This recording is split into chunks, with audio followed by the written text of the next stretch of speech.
Hi, and welcome to another episode of Recover Loud. I'm your host, Mike Paddleford, and I recover loud.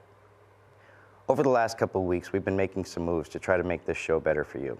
We've been lining up some great guests, coming up with some new and innovative ideas, and opportunities for you to get involved in supporting Recover Loud.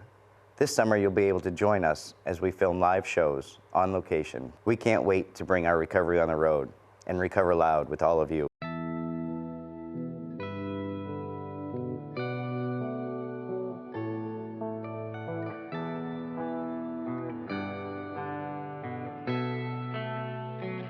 Doesn't matter where you come from, it's alright.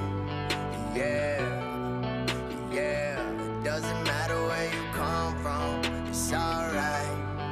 Yeah. It doesn't matter where you come from, it's alright. I came up from the bottom of a bottle with rebels and desperados. It was long days and hard nights, but I had to struggle for my dream, cause nobody else could see it. I was no one to turn to somebody. With just a little faith, there's nothing I can't achieve. Yeah, I was going the wrong way and then I turned right. But if I could be anybody, I wanna be me. Cause it don't matter where you're from. But if I could be anybody, I wanna be me. Yeah, I just wanna be.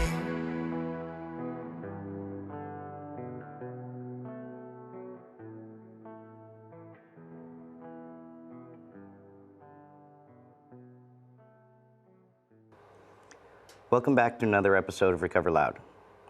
Tonight's a special episode, and we're going to take a look back at some of our earlier shows to remind people of the resources and the stories that we've been able to share along the way. Back in December, Lori and I had the opportunity to start this show as a way to spread hope, share resources, and try to help save lives. Even though we've learned a lot along the way, I want to remind everybody of the powerful stories that we shared early on in this journey of Recover Loud. First episode came together pretty well for our first try. I was able to speak to my friend John Hollibird over a Zoom interview where he shared his story of strength, courage, and hope to get out of the darkness. Let's take a look at some of what he had to share. You know, I tell him a little bit about my story. Of course, I was 119 pounds. I had a 50 cent piece sore on my face, long hair, dripping sweat. Oh, dude, it was a disaster. I was complete. I've always had 1 foot in and 1 foot out, and this time, if I really want change, I'm going to have both feet in on the good side. I'm going to have both foot in on the clean side. There ain't no hitting a joint. There ain't no sipping a Budweiser. There ain't no nothing for me because I know where it ends up. It's the weirdest thing. I drink a beer. Next thing you know, I'm in the parking lot snorting meth. I don't know how it works, but it works like that. In that first episode, we also shared some valuable tools that people can use to protect themselves over a holiday weekend. This being Memorial Day weekend and the start of summer, I just want to remind everybody of some of the things we can do to keep ourselves safe.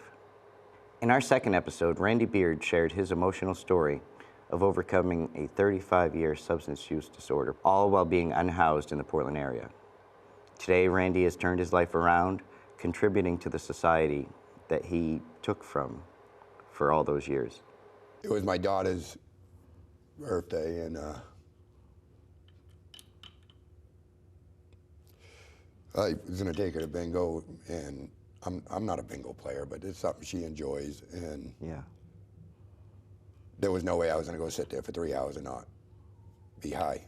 So I stopped on the way so I could get high before I went, and some random person found me in my vehicle 3 or 4 hours later and gave me CPR until the EMTs got there. For me to be sitting here doing this now, because when I ran the streets, as being a hustler, you don't put yourself out there. So, and this had just started, and like we had every news station and newspaper there, and they all wanted to talk to me, and I was like, Ryan, you go do this. I'm not doing that. And I'm sitting here now doing this. So, I mean, to see the complete 180 since that time, it's miraculous. And I made a promise to every person that came that day, I would not let these people be forgotten. And I would be their voice, and we would recover loud. Absolutely. And say their names loud, and until I get called to go to my next life, I will be their voice. I will. How much money are you making for all this stuff you're doing? Nothing. I take everything out of my own pocket. I know you do. And that's important, you know. A lot of us in the recovery community, we're doing it, you know, out of the kindness of our heart, but what's your why? Why are you doing this? Why do you put in your own time, your own money?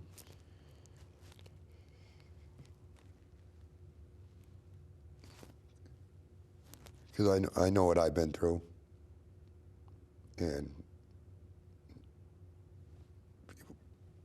kids today, they don't need to go through that. And now with the new drugs and fentanyl and everything, it's the #1 killer of people under 50. It has to be stopped. I seen a thing the other day that said there's going to be more kids in junior high in the next 2 or 3 years that are raised by their grandparents than that are raised by their own parents. And that's a sad truth. And I missed out on most of my daughter's life because of my addiction. And now my granddaughter is 3 years old. She's almost exactly incoherent with my recovery, and she's my best friend. Yeah, yeah. Tell us a little bit about your relationship today with your daughter and your granddaughters. I could not be, actually I should have said that earlier, I could not be more prouder than my daughter. When I was homeless, both myself and her mother were both people with substance use disorder and mental illness. And we were both unhoused. And my daughter would come down on holidays as often as she could. She would come down to the shelter, not knowing if I was going to be there, but she would put together 50 bags out of her own pocket to people from the unhoused community. She's going to become a nurse, and she's the one who talked me into going to college and helping and giving back. And she could have very easily hated me and pushed me away, and then as well not let me see my granddaughter and be jealous of my granddaughter because of the relationship I have with my granddaughter. Yeah. But she's not. And I'm a strong believer that substance use disorder is a hereditary thing. And I thank my higher power that it skipped over her. And now hopefully we broke the cycle and my granddaughter won't have to deal with it. Yeah. On episode 3, I was joined by my wife, Lori, and our daughter, Taylor, via Zoom. Taylor shared with everyone what it was like for her living with 2 parents who were suffering with substance use disorder. She then turned around and asked us some tough questions. It was pretty emotional for us, and it's one of our most viewed stories. There was a day that I had found some paraphernalia hidden under the couch at the View Street house. I had known before then that something wasn't right. Why were we not enough sooner? I didn't know how to love you would be my honest answer. We talk about the generational trauma. And again, I'm grateful now to be able to learn how to be your mom and be a mom.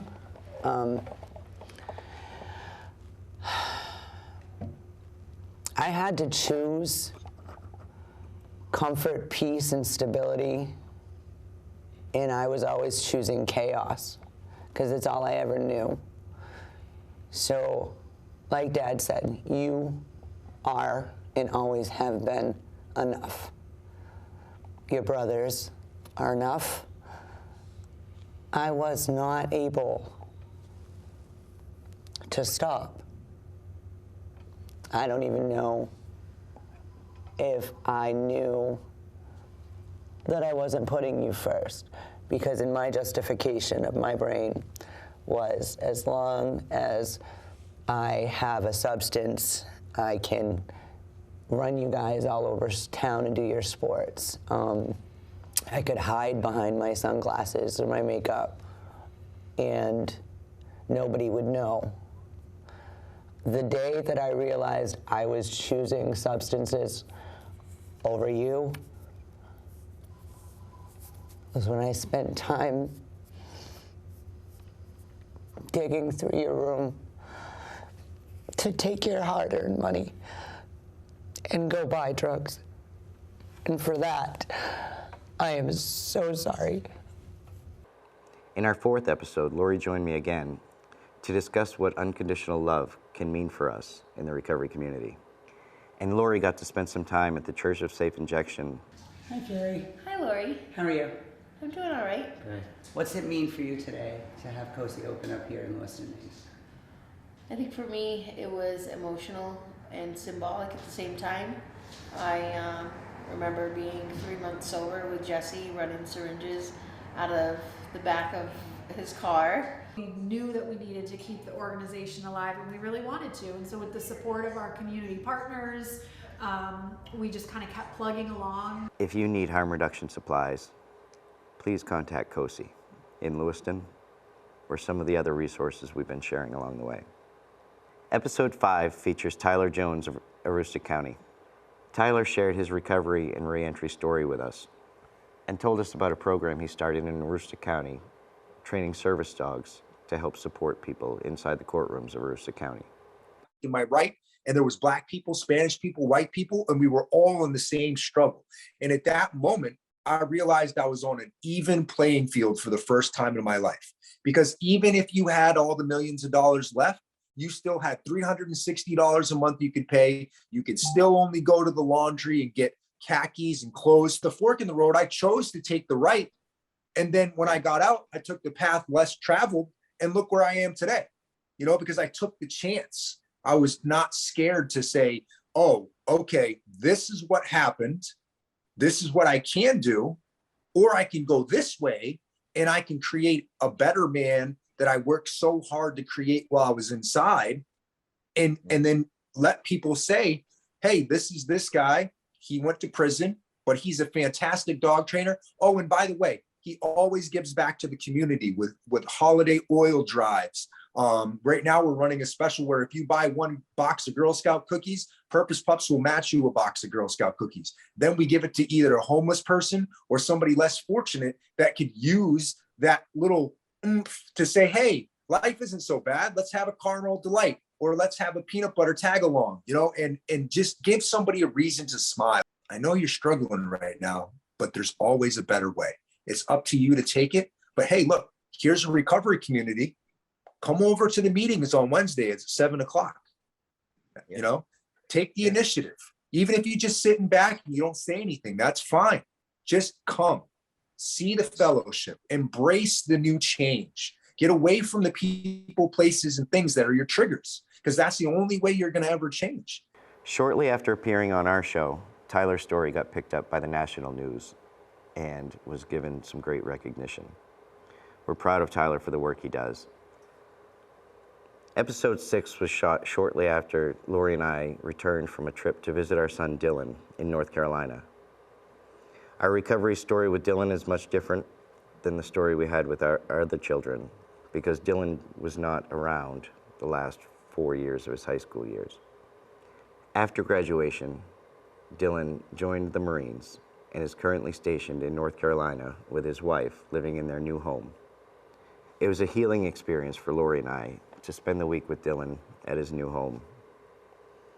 Afterwards, I sat down with him and found out what it was like for him growing up with us as parents.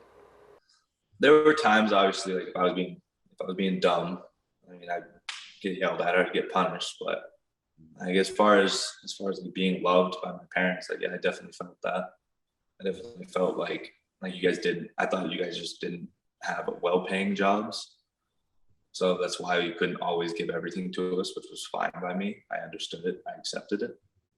And I just felt like you guys were doing everything you could for us with the money that you did have. And I definitely felt loved by both of you. You guys both taught me very important lessons in life. And that's kind of how a lot of my like younger years were. I just did my own thing. And when you'd get home, we'd do something together. We'd either play catch in the yard, we'd build a fire, we'd go up to the garden or something like that. It was never like you guys just, if you were home and it was never that you guys would come home and just never be there for us, because you always were. Like once the communication broke down and it would be like a month to 2 months before I'd hear anything, I kind of just figured, I was like, they're doing their thing, I'm doing my thing. And then after another couple months of that happening, I'd be like, oh, well, I guess they just don't care. It's not that I didn't care. but I didn't need the distraction while I was trying to focus on myself and do my own type of growth, because I didn't have like my parents there to teach me. Episode 7 is one of our most watched episodes. Robert shared how he does whatever he can to help feed the unhoused on a daily basis.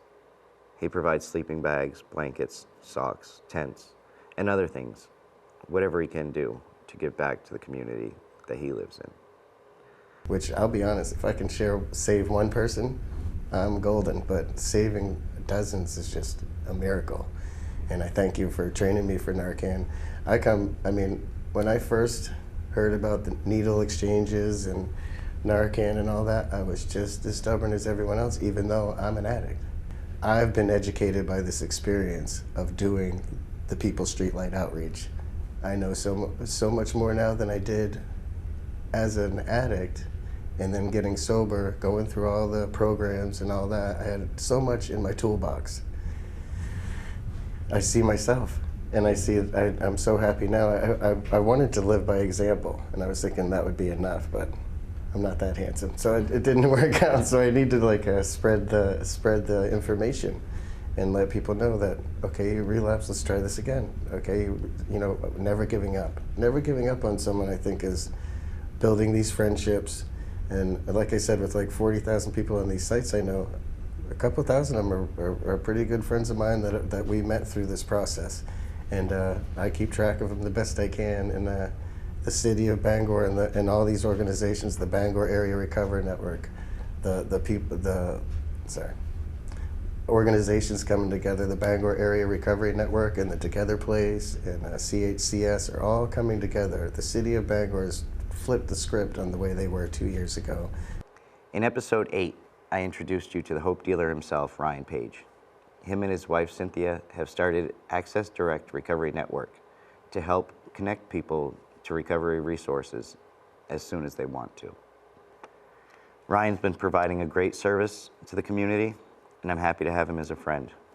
Let's watch some of Ryan's episode now. My wife and I started a nonprofit called Access Direct Recovery Network, and our mission is to connect people suffering with substance use disorder to early recovery resources. Those being things like detox, residential treatment, sober living, in a real amount of time. What we found is that, through lots of experience with this, right, is that there's a severe lack of resources in Maine, and even the ones that are here, when we're out there and we're doing the thing, man, like, we don't understand where they are. And it's on our honeymoon, we took some time to go up and down the eastern seaboard, and while we were there, we decided to reach out to facilities that that we could meet with and view facilities and try to put them in network to try to save lives back at home. So I'm a 12-step guy. I work a program. I have a sponsor. I sponsor other guys, and I still, part of what I do really is really a core part of what that 12-step program looks like, which is, which is helping others to find their way to recovery. So, when I have struggles, I have those resources that I've learned through the program that I've worked. I always have my sponsor to bounce things off of. I practice rigorous honesty, man. I think that it's important to know, your surroundings and know your situations. And I know that when it gets too heavy, that I can lighten the load, man, and I don't have to use a substance to do that. I'm a father. I am a husband. I am a friend. And outside of all those things, I am also a board member on the Church of Safe Injection, which is a harm reduction organization. I am an organizer with Maine Recovery Advocacy Project.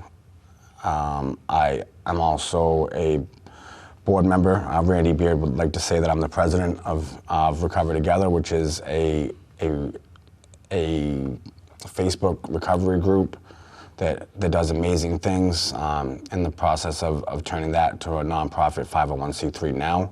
If we talk about going from a dope dealer to a hope dealer, it's a similar principle, right? People are out there looking for something. You know, I was out there looking for hope. That's what I wanted, hope. I just wanted to not be sick another day. I wanted hope that I can get better. And you know, and we're all hope dealers, the whole community of us.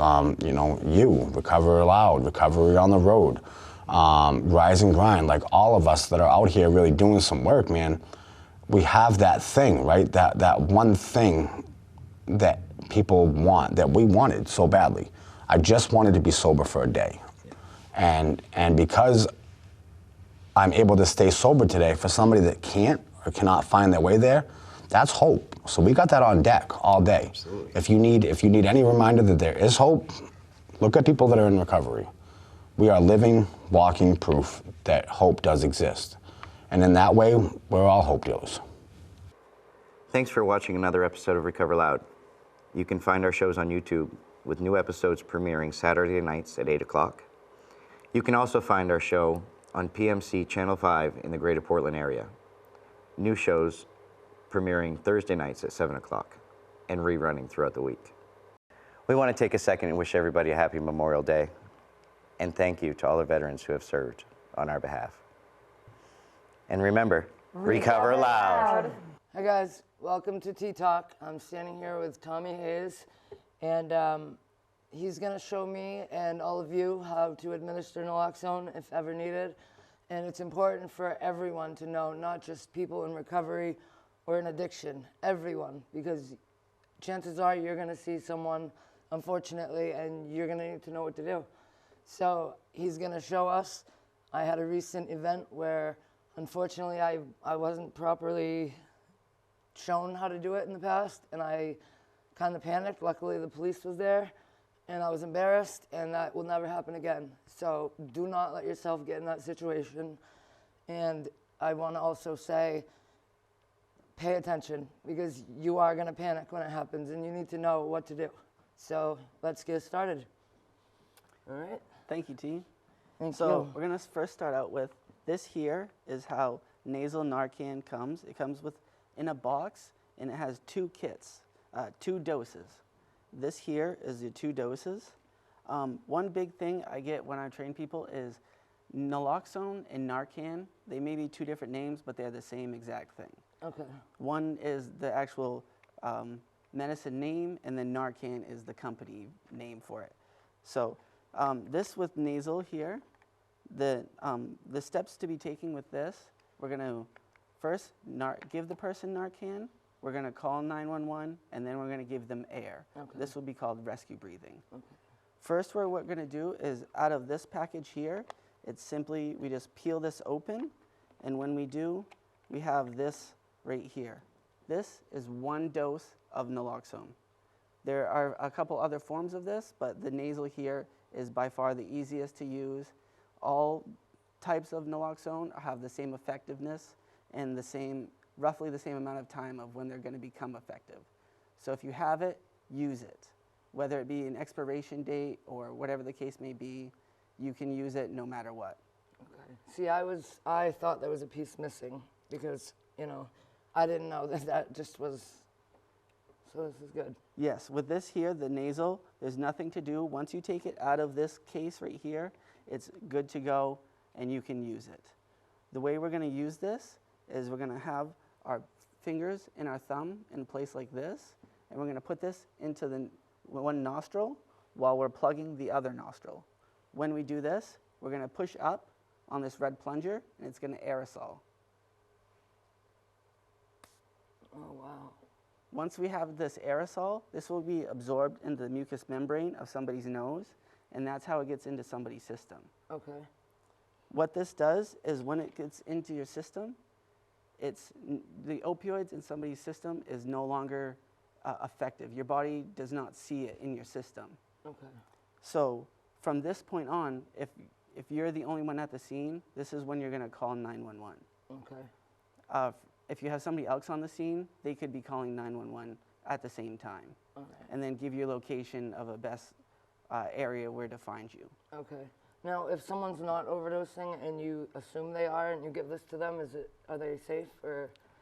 As far as I've been trained, you can give naloxone even if you're not sure about if they have opioids in their system, and you can give multiple doses of naloxone as well. Okay. So if they're not coming around with the first dose, I'll get into that in just a second, but you can give multiple doses.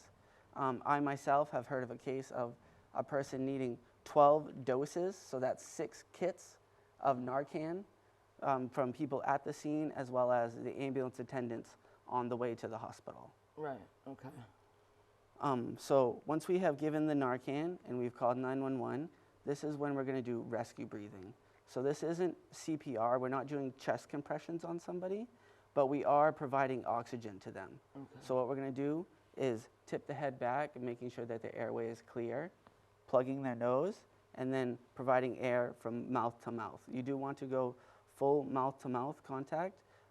During COVID times right now, if they have a CPR shield, which is something as a plastic barrier between you and the other person that allows airflow, but you can also use a t-shirt, some other type of fabric in the case of, so you don't have to be exactly physical contact to contact during this time.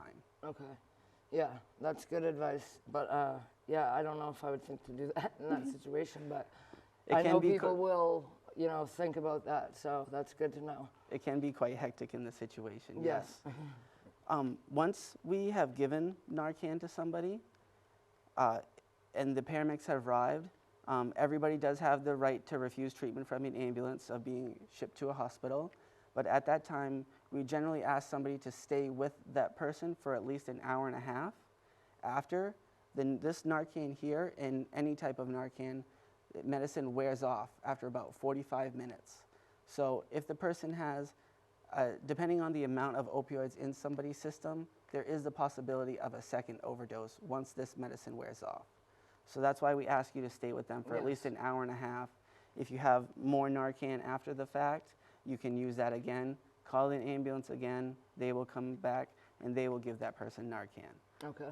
A big thing about Narcan is we want to give a person another chance at recovery. It doesn't matter what they do with that other chance, but as long as we keep giving them that chance to recovery. Like snort.